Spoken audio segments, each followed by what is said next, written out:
Subscribe now. Press the bell icon. Never miss an update.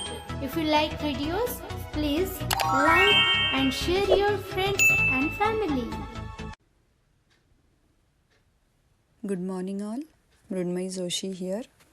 In today's English grammar session, let us learn about past perfect tense. तर नमस्कार, मी मृण्मयी जोशी बोलते आहे आणि आजच्या English व्याकरणाच्या पाठात आपण पूर्ण भूतकाळ शिकणार आहोत. मागील काही भागांपासून आपण पास्ट टेन्स पाहायला सुरुवात केली आहे. सिम्पल पास्ट पाहिला आपण, पास्ट कंटिन्युअस पाहिला आणि आज आपण बघणार आहोत पास्ट परफेक्ट टेन्स म्हणजेच पूर्ण भूतकाळ. तर पूर्ण भूतकाळ त्याचा फॉर्म काय असतो ते आपण आधी बघूया. What is the form of past perfect tense? Past perfect tense has the form subject plus had HAD plus past participle of main verb. Past participle PAST PARTICIPLE past participle.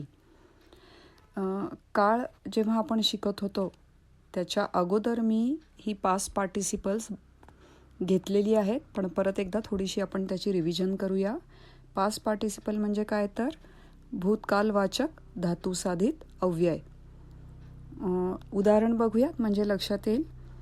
Boil हे जर verb आपण पाहिलं, boil म्हणजे उकळणे, BOIL boil उकळणे, तर त्याचं past participle म्हणजे थोडक्यात भूतकालवाचक धातुसाधित अव्यय काय होतं?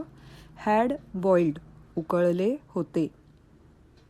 दुसरं वर्ब बघूयात, मेक MAKE मेक म्हणजे करणे किंवा घडवणे, तर त्याचं होतं हॅज मेड. हॅज मेड हे त्याचं आहे, हॅड मेड हे आहे त्याचं भूतकालवाचक धातुसाधित अव्यय म्हणजेच पास्ट पार्टिसिपल. तसंच राईटचं होतं हॅड रिटन, गोचं होतं हॅड गॉन. तर थोडक्यात काय तर जेव्हा आपण पास्ट परफेक्ट टेन्स फॉर्म करतो तेव्हा त्याचा फॉर्म असतो subject plus had plus past participle of the main verb. आता आपण एक उदाहरण घेतलं की लक्षात येईल. Rajesh had planted rose bushes in the garden म्हणजे राजेशने बागेत गुलाबाची रोपे लावली होती. ही जी ॲक्शन आहे गुलाबाची रोपे लावण्याची ती पूर्ण झालेली आहे, म्हणून आपण भूतकाळातली आहे पण पूर्ण झालेली क्रिया आहे, म्हणून आपण पास्ट परफेक्ट हॅड प्लांटेडचा उपयोग केला.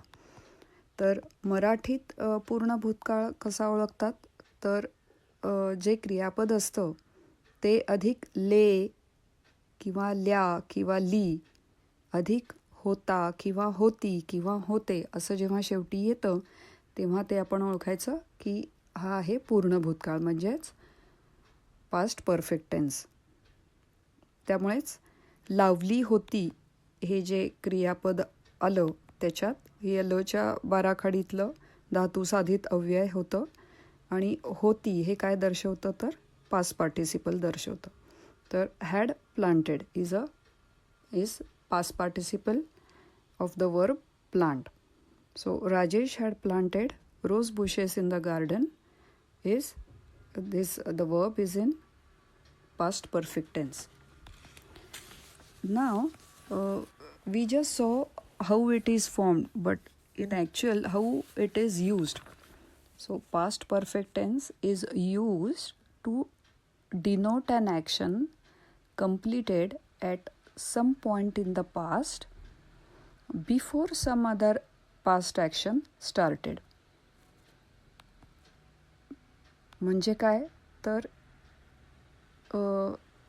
when two actions in the past when are we referring to it, then the past perfect should be used for earlier action and simple past for the action that happened later on. म्हणजे अगदी मराठीत सांगायचं झालं तर एखादी क्रिया भूतकाळात घडून गेली आहे दुसरी एखादी क्रिया घडायच्या अगोदर, तेव्हा ते वाक्य पूर्ण भूतकाळात असतं आणि जी क्रिया आधी घडून गेली आहे ती पूर्ण भूतकाळात दर्शवतात आणि जी क्रिया त्यानंतर घडली आहे त्याला साधा भूतकाळ वापरतात.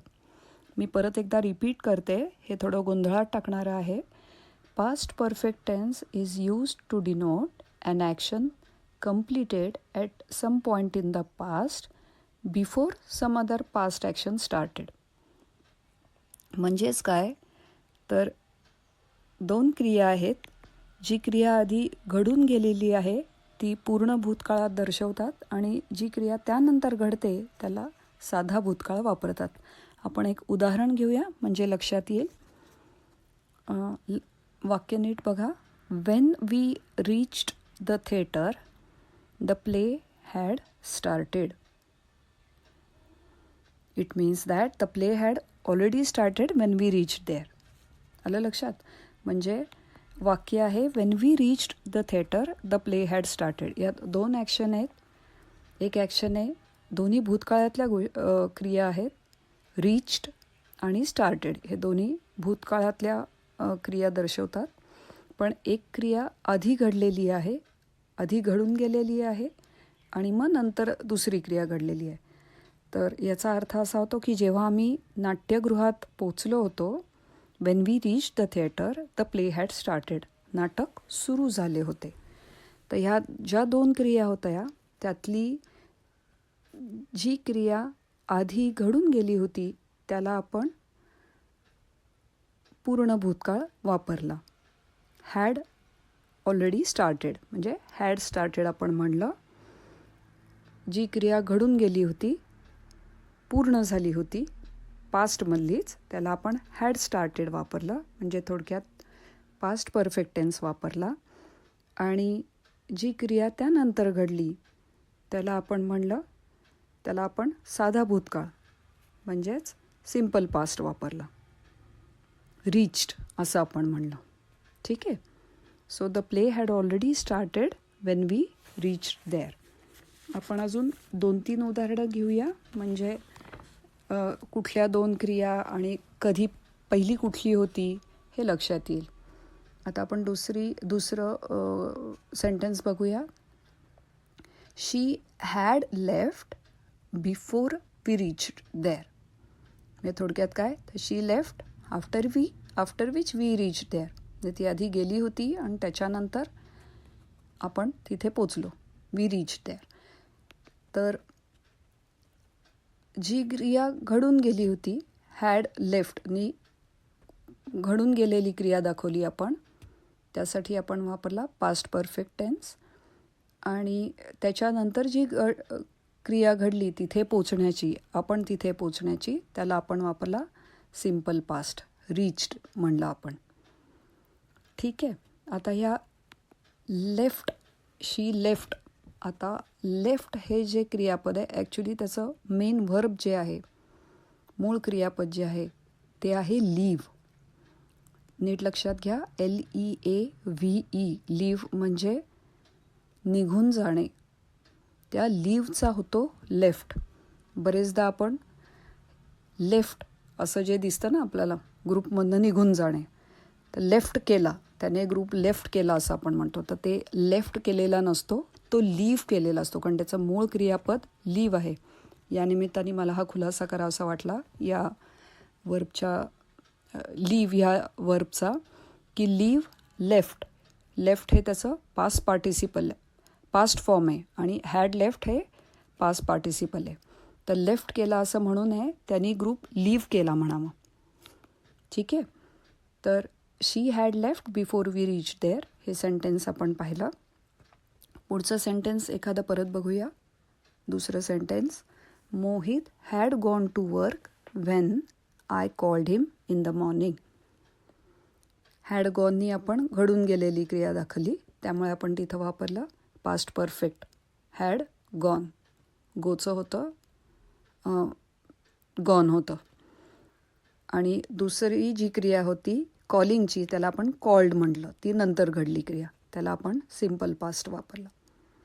पुढचं sentence. The principal had accepted the new proposal before the students met him, MET mate.